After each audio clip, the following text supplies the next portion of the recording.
शुरू कर चुके हैं सरल न्यूज। आपको बता दें कि दिल्ली विधानसभा चुनाव के बाद जो दिल्ली के नजफगढ़ क्षेत्र है, वहां की जो विधायक है, उनने सदन में ये कहा है कि नजफगढ़ का नाम बदलना चाहिए। तो इसी मुद्दे पे बातचीत करने के लिए हमारे साथ जुड़े हैं स्वामीनाथ जायसवाल जी, कांग्रेसी नेता हैं। सीधा जानने की कोशिश करें कि सर क्या सोच रहे हैं और नाम बदलना कितना सही है। सर, बहुत बहुत स्वागत है आपका सरल न्यूज में। किस तरीके से देख रहे हैं नजफगढ़ की एमएलए का जो बयान है कि नजफगढ़ का नाम बदलना चाहिए? आपका न्यूज भी सरल है, हमारा विचार भी सरल है, मेरा स्वभाव भी सरल है। मैं सरल न्यूज के दर्शकों को आपके माध्यम से बहुत बधाई देना चाहता हूँ कि आप अच्छे जगह पे और अच्छे पॉइंट के साथ दिल्ली के दर्द को बयां करने के लिए, देखिए ये सरकार का काम है, इनका काम एक नाम बदलना है। सर जहां भी गए उत्तर प्रदेश में नाम बदलो, काम मत बदलो। काम तो है ही नहीं इनके पास एजेंडा में। जिस तरह से ये अपने एजेंडा को प्रोपगंडा बना के संकल्प पत्र लेके, देखिए प्रधानमंत्री जो अवतारी पुरुष है, मानव नहीं महामानव है, जो अवतार लिए हैं, जो देश के कल्याण के लिए अवतार लिए हैं। लेकिन कल्याण क्या करते हैं? कहते हैं कि मंगलसूत्र जो महिलाओं का है, हिंदू महिलाओं को, वो छीनकर मुसलमानों को दिया जाता है, और जो जमीन है गाय भैंस छीनकर, घर छीनकर मुसलमानों को। तो जाकी रही भावना जैसी हरी मूरत देखे तिन तैसी। जब गुरु तो ऐसे हैं तो चेला लोग कैसे रहेंगे? गुरु का सोच है, जिसका गुरु का ही सोच ऐसा है। दुर्भाग्य है इस देश का कि जो संकल्प पत्र का सा नहीं पढ़ता और देश को भ्रमित जुमलों की बादशाहियत से, एक उनका मित्र है, दूसरे वाले रंगा और बिल्ला में एक दूसरे वाले हैं जो कहते हैं कि, माननीय अमित शाह जी भी कहते हैं कि देखिए जो जुमला होता है चुनाव में बोला जाता है। तो हम दिल्ली के जुमला बाजों से बताना चाह रहा हूं कि बच्चों, एक आपदा गया दूसरा विपदा आप तो ले आए हो, लेकिन इस विपदा से विपद दूर होगा कि नहीं, ये सवाल पहला है। नाम बदलकर खाली काम का एजेंडा नहीं हो सकता है, काम का एजेंडा हो। काम बोलता है, नाम नहीं बोलता है। जब कब हमारे गीता में लिखा गया है कर्मण्य सेवाधिके मा फलेषु कदाचन, कर्म पे भरोसा करो। तो यहाँ तो कर्म ये करना नहीं है, कथनी करनी में इनके अंतर है। जनता समझ चुकी है और जनता भोगेगी। मैं आपके माध्यम से और सरल न्यूज के माध्यम से बताना चाहता हूं कि दिल्ली का दुर्दशा होना बाकी है। मणिपुर जिस तरह से आग के तरह जलता रहा है 3 साल तक, इन्होंने डबल इंजन का जो धोखा दिया है, अब दिल्ली की बारी है। बगल में इनकी चल रही सवारी है हरियाणा में, देखिए 500 रुपए में सिलेंडर दिए आज तक। राजस्थान उसके आगे बढ़िए, 500 का सिलेंडर का वादा किया। उसके बगल में मध्य प्रदेश चल रही है 500 में, गुजरात में 500 में सिलेंडर, हरियाणा, मध्य प्रदेश, छत्तीसगढ़, राजस्थान, तमाम चुनाव में लोग संकल्प लेके आते हैं। मैं संकल्प पत्र लेके, भारतीय जनता मोदी की गारंटी है। तो गारंटी क्या? नाम बदलने की गारंटी है तो नहीं। मैनिफेस्टो में लेके आते हो कि मैं नाम बदलूंगा, काम नहीं बदलूंगा। तो हम काम की बातें नहीं करते हैं। ये जनता को गुमराह करने का एक नीति और संगत है इन लोग को। ये लोग खाली जानते हैं, देखिए हम लोग कहते हैं शिक्षा, सड़क, स्वास्थ्य और महिला की गारंटी जो लेके आए हो, अच्छे दिन का गारंटी दे के आए हो, वादे करके आए, उस पर चर्चा होनी चाहिए। उसके बाद काम होना चाहिए यार। 2-2.5 करोड़ वो तो कहते हैं, वो तो बताया ना, मैं मणिपुर में भी कह रहे थे आज तक प्रधानमंत्री दुनिया का, वो तो कुल भ्रष्टाचारियों को। अभी देखो ना, सुप्रीम कोर्ट ने कह दिया है, आप लोग को मालूम नहीं होगा कि जितने अपराधी हैं उनको ठीक सांसद और एमएलए जीत के, सबसे पहले भाजपा वाले दौड़ गए कि नहीं, काहे नहीं होगा, लड़ना चाहिए, सब काहे को हटाना चाहिए। क्योंकि सबसे ज्यादा भ्रष्टाचारी, अत्याचारी, बलात्कारी और जो लुटेरे थे, जिसको कल तक कांग्रेस के लुटेरे बोलते थे, वो सारे को सम्मिलित कर लिए हैं। जो हेमंत बिश्व शर्मा, नारायण राणे, छगन भुजबल और पटेल है, सारे लोगों को तो सब भ्रष्टाचारी कल का मुक्त हो गए हैं। जो वॉशिंग पाउडर में धुल गए हैं, तो उनका काल का काल चक्र अगर घूम गया तो सारे लोग, मोदी पर भी अपराध था, मोदी जी पर भी, और अमित शाह जी भी ट्रेन पार्ट थे पहले, तो सारे लोग का केस अगर कल ही खुल गई तो सारे लोग चुनाव नहीं लड़ पाएंगे। इसलिए बचाने के लिए संगत किया गया। आज की राजनीतिक परिपक्वता यह है कि देश को गुमराह, प्रदेश को गुमराह कर जनता को धर्म के नाम से एजेंडा तय किया जाता है कि लड़ो मरो, हमसे तो खाली सत्ता चाहिए, आपको नाम चाहिए। अरे भाई, हमारे आने वाला सवाल सर ये भी है कि जो सारे नाम है जगहों के, वो मुगलों के टाइम के हैं, तो अब बदलना जरूरी भी है। बदले पहले तो आपकी सत्ता आई है, जो वादे के साथ आए हो। अभी बहुत 5 साल दूरी है, ये नहीं जरूरी है, काम करना जरूरी है। काम का एजेंडा क्या है? काम तो हो रहा है, कहाँ हो रहा है? आप लोग ही तो प्रोपगंडा एजेंडा बना देते हो। यमुना का सफाई, तो इस सत्ता में गंगा का सफाई हुआ क्या? प्रधानमंत्री तो गंगे के बेटा बन के गए थे। चलिए बाद में बनारस दिखाता हूँ कितना सफाई हुआ। ये लोग खाली प्रोपगंडा एजेंडा लोगों को भ्रमित करने के लिए 2-4 दिन मशीन लगा के चुनाव से यानी जीतने के तुरंत ही बाद दिखाए थे, इतना दिन सोए हुए थे।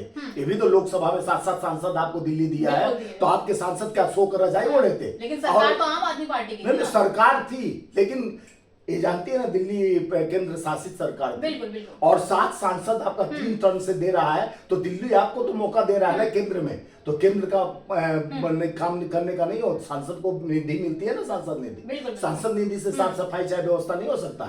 शीला दीक्षित के समय में सुनिए, अटल जी की सरकार थी तो शीला दीक्षित काम करना रोक दी। क्या दिल्ली की साफ सफाई आप लोग बच्चे रहे होंगे, देखे होंगे दिल्ली किस तरह से चमकती और धमकती थी। आज क्यों नहीं उस राह पर चलते हैं? खाली ब्रह्मांड वो कहाँ चमक रहा है अभी भी। चलिए मैं दिखा देता हूँ। खाली इन लोग का एजेंडा है भ्रम फैलाओ, जुमला फैलाओ, और ज्यादा जब सब पीड़ित हो जाएगा तो एजेंडा कॉरिडोर, भगवान, प्रभु राम। ये नहीं, भगवान सर्वत्र है, हम में तुम में खड़क्कम में सबके राम है, सबके अल्लाह है, सबके गुरु हैं, सबके।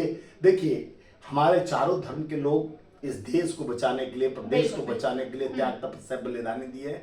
ये ठेकेदार कॉन्ट्रैक्टर बन जाते हैं, सर्टिफिकेट देते फिरते हैं कि हम सबसे बड़ा राष्ट्रवादी हैं। राष्ट्रवादी तो ये लोग थे नहीं। सुभाष चंद्र बोस ने एक जय हिंद सेना बनाया था, जिसमें सावरकर जी ने लव लेटर लिखकर अपने लोगों को, अपने देश के लोगों को कहते थे कि आप अंग्रेजों की सेना में भर्ती हो और चंद्रशेखर इनके सेना में मत। तो जो देश को गुमराह करने के लिए हमेशा देश के विपरीत दिशा, तो ये विपरीत बिना बिना बिना विचारे सो करे, फिर पाचे पच्चा बिगड़े पे गदावत, लाद लाद में बिना विचार का ये लोग हैं। कब क्या बोल देंगे, कब क्या कर देंगे। रात को 12 बजे कोरोना काल में देखिए अतताई के तरह जिस तरह से मजदूरों को मारने के लिए मजबूर कर दिए, सूटकेस पर लाश ला के बोलने में मेरा रोए खड़े हो जा रहे हैं, तड़प आ जा रहा है कि वो मजदूरों का 20 और 21 में जो दर्द देखा हूं मैं, और जो उनको बांटने के लिए राशन खड़ा था मैं। हमारे प्रदेश के, हमारे 28 राज्यों में मेरे संगठन के लोग काम मजदूर के करते थे। हम बस टिकट, रेलवे टिकट, तो प्रधानमंत्री जी हंसते थे कि ये मजदूरों का टिकट, बस का, ट्रेन का कांग्रेसी करा दे रहे हैं। तो इससे क्या दुर्भाग्य है, जो मजदूरों को मजबूर करके तुम मारे, उसके बाद उनका हत्या किए, उसको पूछने नहीं गए कि आपको मजदूरों को उसको सब्सिडी देना चाहिए।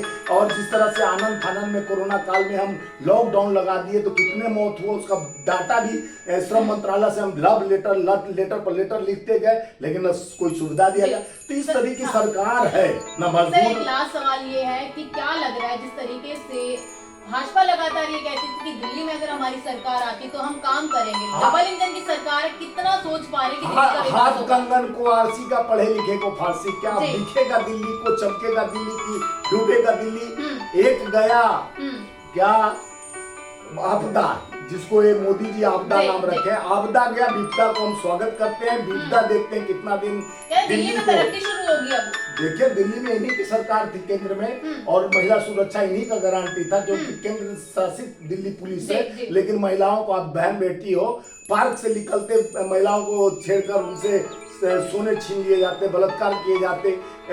व्यापारी भी असुरक्षित, व्यापारी अपने पार्क में टहलने आया, वो जा रहा है तो तुरंत गोली मार दिया जाता है। दिन दहाड़े डकैती, लूटमार, तो ये लोग का कुंभकर्ण नींद में सोए थे। इन्हीं की सरकार थी। वो राज्यपाल यानी उपराज्यपाल सरकार चला रहे थे, वो रोज भ्रष्टाचार में इन लोग के ऊपर आरोप था, ये लोग जेल में थे, तो सरकार तो उपराज्यपाल चला रहे थे, हर चीज में हस्ताक्षेप, ट्रांसपोर्ट पोस्टिंग यही कर रहे थे, सारा चीज तो इन्हीं का अधिकार था। तो इनके अधिकार में अब देखिए, सवाल ये, क्या मानते हैं आप कि अरविंद केजरीवाल को केंद्र की सरकार है या एलजी है वो काम नहीं करने दे रहे थे? देखिए वो तो हमेशा रोते थे, उन्हीं का छोटा पैकेट बड़ा धमाका, उन्हीं के पैकेट थे। और जैसे अन्ना हजारे साहब आए थे जी, वो लोकपाल बिल पर लोग सुधार दिए।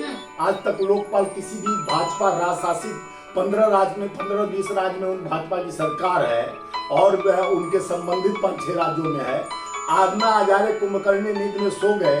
भारतीय जनता पार्टी में जो कांग्रेस के आरोप लगाए, कांग्रेस के समय में देखिए होंगे मनमोहन सरकार में जो सुरेश कलमाड़ी, कन्नी मोदी, ए राजा, सारे लोग को मनमोहन सिंह जेल भेजवा दिए जिन पे आरोप था। आज तक भारतीय जनता पार्टी के आरोपी को जेल नहीं, उसको सम्मान, चाहे बिल्किस बाने को, बलात्कारियों को माला पहना के सम्मान, चाहे बलात्कारी हो, चाहे लुटेरे हो, चाहे भ्रष्टाचारी, उनको सम्मान दिया जाता है। लेकिन बीजेपी कहती है कि अगर भ्रष्टाचार कोई भी हमारी पार्टी में करता है, अरे भाई तो भ्रष्टाचार का एजेंसी तो रोक के आप ही रखे हो ना।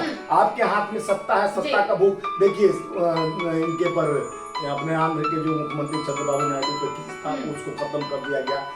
जो अजीत पवार डिप्टी सीएम मध्य प्रदेश यानी महाराष्ट्र के बनाएंगे, 70,000 करोड़ के लुटेरे उनको बताते थे मोदी जी और उनके जो फनमंडी अभी जो मुख्यमंत्री है चक्की पिसिंग एंड पिसिंग करते थे।